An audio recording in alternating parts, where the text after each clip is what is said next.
कर्म से जीव घबराई क्यों? अगर कोई इंसान जानता है कि वो अपने जीवन में सही दिशा में चल रहा है, सच का साथ दे रहा है, जो उसे करना चाहिए वो कर रहा है, तो वो क्यों कर्म से डरे? सभी इंसानों को सही और गलत का पहचान मैंने ही दिया है। अगर कोई इसे सुनकर भी अनसुना कर दे तो वो उसकी ना समझी होगी। इंसान का अंतर्मन हमेशा सही और गलत के बारे में उसको सचेत करता है। अगर कोई इसको ठुकराता है तो वो उसका कर्म को खराब करेगा। ये तो सभी को पता है। कर्मा तो सिर्फ जीव के द्वारा किए गए कर्म पर ही आधारित है, क्योंकि कर्मा तो मेरे द्वारा रची गई इस सृष्टि का संतुलन बनाए रखने में मेरी सहायता करती है। सृष्टि का संतुलन बनाए रखने के लिए ये हमेशा काम करती है। नहीं तो तुम सोचो, इतनी बड़ी सृष्टि का सृजन, पालन और सहार कैसे संभव होता? यदि कर्मा ना होता तो ये पूरी सृष्टि असंतुलित हो जाती। बुराई को सही दिशा में वापस लाने के लिए कर्मा को अपना काम करना ही होगा। नहीं तो तुम लोग ही ज्यादा मुझे या मेरे बाकी अवतारों को, जैसे विष्णु, नृसिंह और बाकी अवतारों को और देवताओं को चैन से जिन्हें नहीं देते।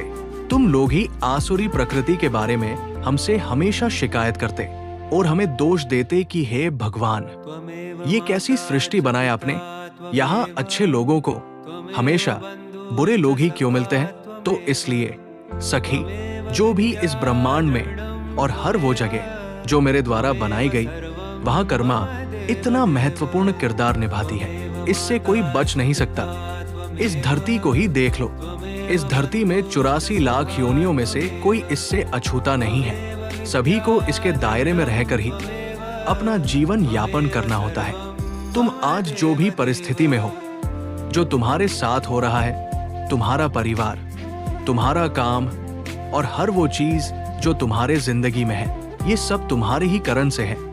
ये सब तुम्हारे किए गए किसी न किसी कर्म से ही तुम्हें मिला है। ये तुम्हारे द्वारा ही रची गई है, ना कि मेरे द्वारा। मेरा इसमें कोई किरदार नहीं है। तुम लोग बेवजह ही मुझे हमेशा दोष देते हो।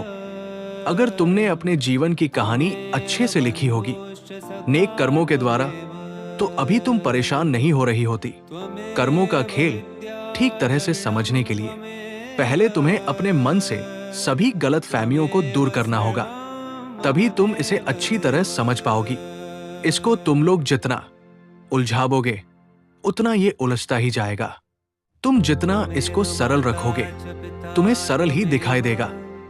जो तुमने पहले कहा, जैसा करोगे वैसा भरोगे। इसको ऐसे आसान शब्दों में समझा जा सकता है।